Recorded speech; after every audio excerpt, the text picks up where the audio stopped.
Hi everybody, my name is Jaxson Galaxy. This is a video about hostile mergers in Warframe. Good old Warframe. I'm not gonna release this video until after the event is over, because I don't want people using it to usurp my clan's greatness. But here, last mission results. This was the run. It was 1 hour and 36 minutes, which is actually pretty slow for the greatest like runs and stuff. Here's my score. I helped, technically. But yeah, you can see right there my personal best, 30,076. And you might be saying to yourself, hey, that's not even that good, because the best players in the world got like 150,000. These are most likely exploits. Considering how many of the things were removed just today, these also will likely be removed. I expect anything over 100,000 is likely due to an exploit.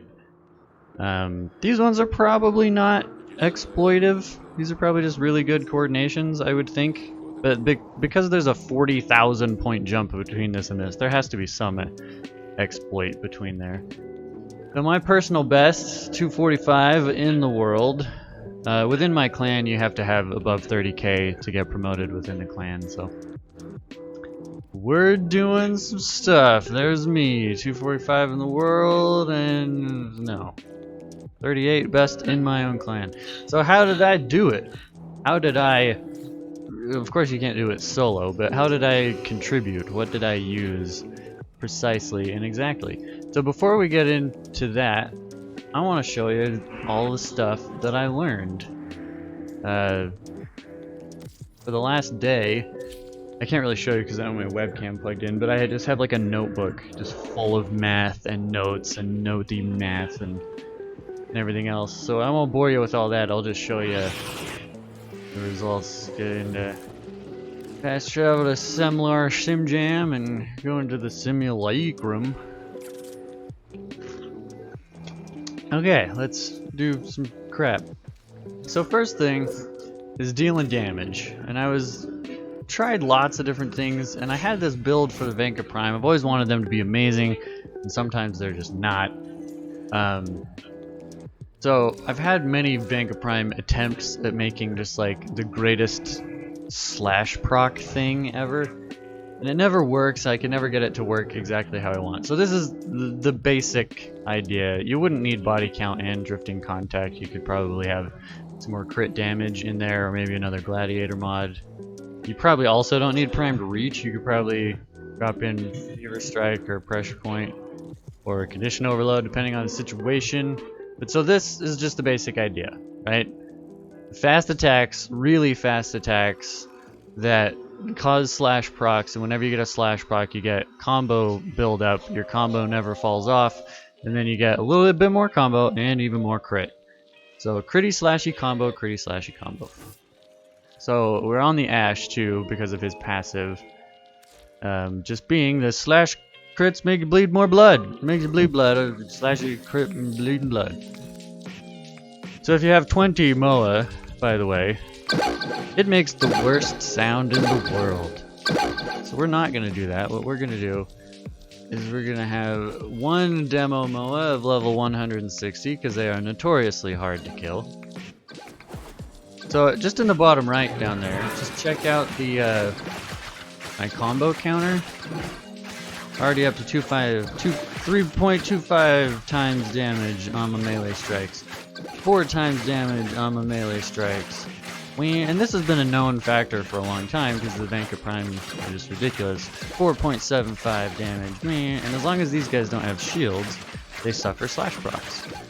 Which, you know, already up to 800 hit combo. We're just climbing. 800 hit combo, 1000 hit combo, 4.75 times damage. Woo! That's actually more fun than it probably should be. But yeah, that's with no damage, right?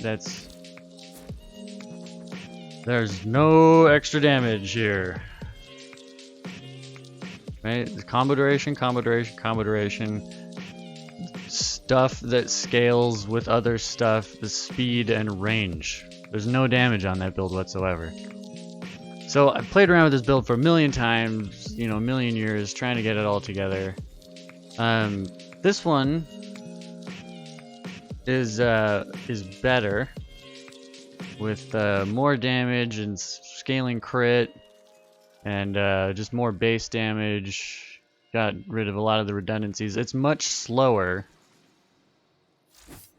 but as you will see, the speed of the attack, while it is much slower, still scales up really quickly. I'm already 2.5 times damage on melee swings. Each swing hitting for about 20k, putting big ol' slash procs on the guy. So there's that. And that's without a lot of this other stuff that if you played video game, you probably know what's coming. So condition overload, maiming strike. And then generally, the same thing. I got rid of weeping wounds because you don't really need the slash procs. And also, I also didn't even have relentless combo on this build. And so there you go. There's the build for the damage. It's a little short. You will have to be comfortable, but it's actually easier to use than the Oma, which you've probably seen. Everybody's like all of a sudden Oma. Oh, it's already here. Simulate. Like Oma ribbons, everyone's like, ah, I need an Oma ribbon. It's like, you can get anything to work. People just get crazy or whatever. So red crits for 80k. And then it's already dead before I even get to 2.5. So yeah, that's how you deal the damage. So that's easy. How do you survive when you're up against level 800 MOAs and stuff and you need your whole team beating on them and such? This is the build that I've been using. Very obvious. There's nothing. If you're coordinated, you don't need a co-action drift. You only need 3 people with co-action drift to get rid of all the shields. Since they removed the armor on those enemies, you don't need to run with corrosive projection. All the Umbral mods, adaptation, gladiator aegis, gladiator resolve. This also adds to the scaly crit slidey thing on your melee. Maxed arcane grace, maxed arcane guardian. I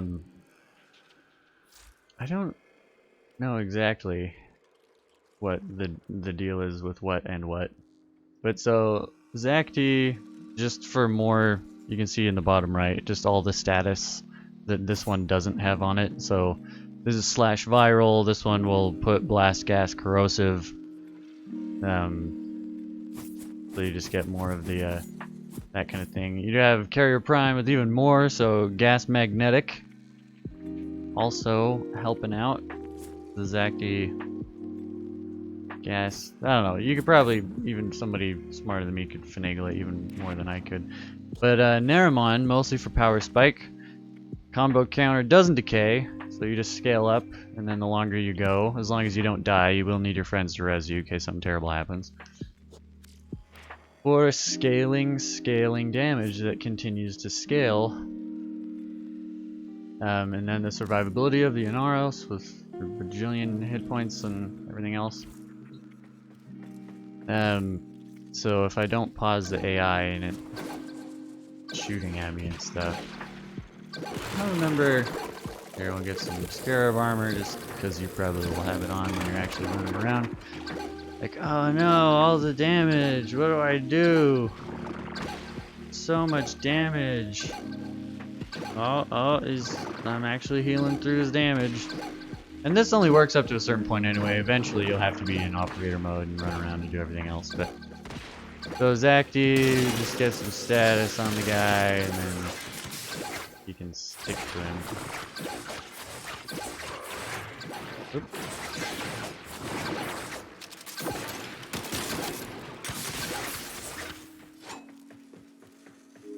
So that's more what it'll look like. It'll be a lot messier when their AI isn't turned off.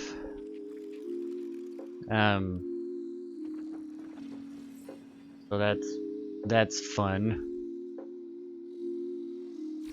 So you might be thinking to yourself, well, that's great up to level 160, but the enemy scales so much in this mode. That's where the clickbaity title comes in. Rubico, it doesn't matter what primary you have, but you only need one mod. It doesn't even have to have any ranks in it. Arrow Periphery.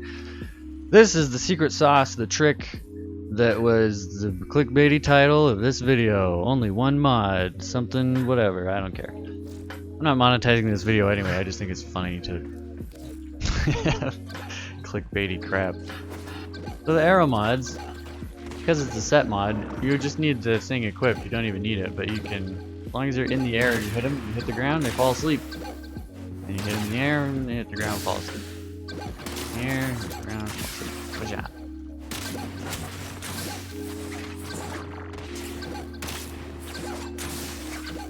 Ugh, why does the camera never stick to these freaking guys? There it goes.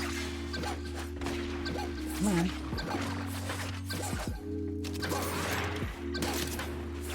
So, ideally, you wouldn't be doing this yourself. Once you get into significantly higher modes, you'd have somebody just CCing the guy like this the whole time.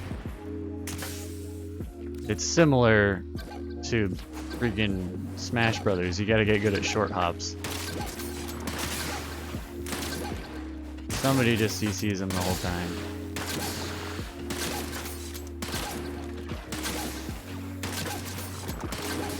Oh. I've never had one fall off before. Well, there you go. So one of them CCs, the other punches, everybody's a Naros, everybody survives. Rubico Prime. Wait, did it come back? What the? Oh, it did come back. Hi, buddy. Oops, I missed.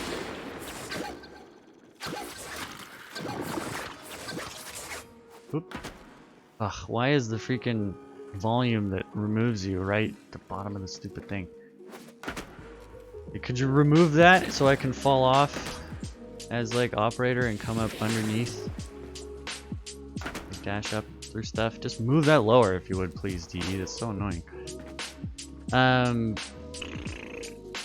Oh yeah, so I wanted to address this too, because everybody is probably like, but we already have Magus Lockdown from the Orvalis. Like, isn't that good enough to just drop them to sleep for 4 seconds at a time?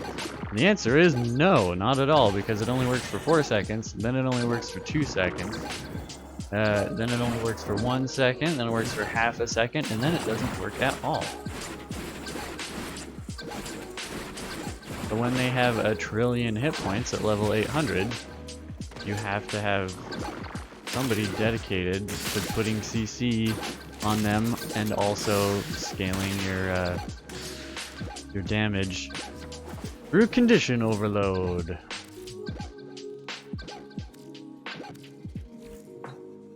And I think that's everything I wanted to talk about. So just as survivable as you can make it. And I'm sure there's, you know, better optimized teams and better optimized builds and everything else. But this is what I did to get my 30,000 points for my clan and everything else. And like I said, I'm not going to upload this until after the event is over. But yeah, so thanks for watching. Have a good time playing some Warframe, and love you guys, and I'll see you whenever I see you next. Okay, bye.